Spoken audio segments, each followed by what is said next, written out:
When you've got a lot of data that your users need to understand, the best thing you can do is to format it in a way that helps them easily answer the questions they have about that data. And 9 times out of 10, that means charts and data visualizations. Thankfully, you're using KendoReact, so you don't have to go hunt down yet another external library and wonder if that will have all the various charts, graphs, and displays that you need. You already have everything you need right here. In this video, we're going to talk through everything you need to know to make beautiful, interactive data visualizations with KendoReact. Let's get started. The KendoReact Charts library includes 16 different types of data visualizations, all made entirely in React with no third-party dependencies. Every single one of these charts has interactivity baked right in, highlighting on hover, interactive tooltips, and more. The chart can be rendered as either an SVG or a canvas element, as well as easily exported to various image formats, including PDF. In addition to the charts library, which is our focus in this video, it's also worth noting that we offer some additional, more complex data visualization options. These have been split into their own sub-libraries within KendoReact, so that you can reduce bundle size by not including large components that you don't need. These include things like the Gantt chart, the task board, pivot grid, data grid, map, and gauges, including arc, circular, linear, and radial gauges.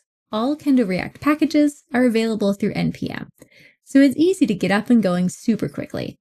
Adding the KendoReact charts to your project is as easy as an NPM install. Once you're installed, it's time to start setting up the chart. As an example, we're going to walk through the steps to import and configure a heat map chart. We've got to get all the pieces into our application before we can start playing with them. So the first step is importing. The chart component has several subcomponents that we'll need: chart title, chart series, and more.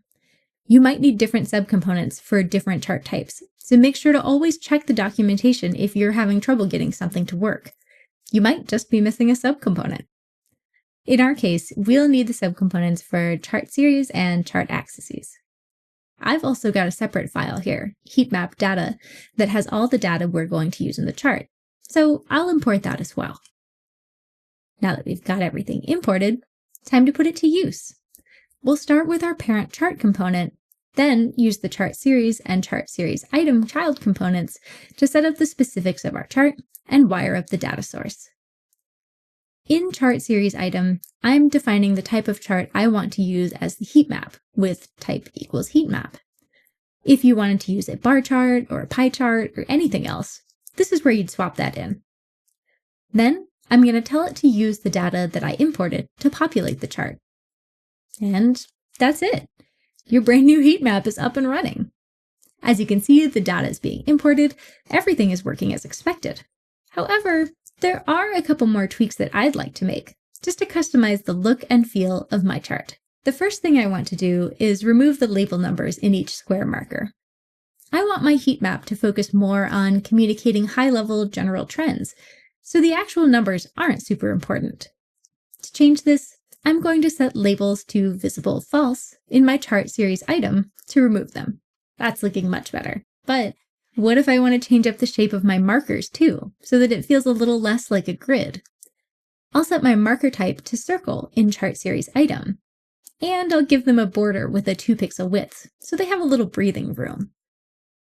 We're getting pretty close now, but I would also like to change the axis labels to be more descriptive. Since this is measuring by weekday, I'd like the y-axis labels to show that information. I'll set up a quick object called day labels with the data and add that to my chart using the chart y-axis component. Then, since I don't really need the x-axis labels, I'll remove them by setting chart x-axis items visible property to false. Just like that, we have a beautiful and functional heat map chart in less than 50 lines of code, including all the imports and component boilerplate. If you want to check it out yourself, you can play with this StackBlitz demo, linked in the description below, and of course, play around with all the other wonderful charting options with our KendoReact Premium 30-day trial.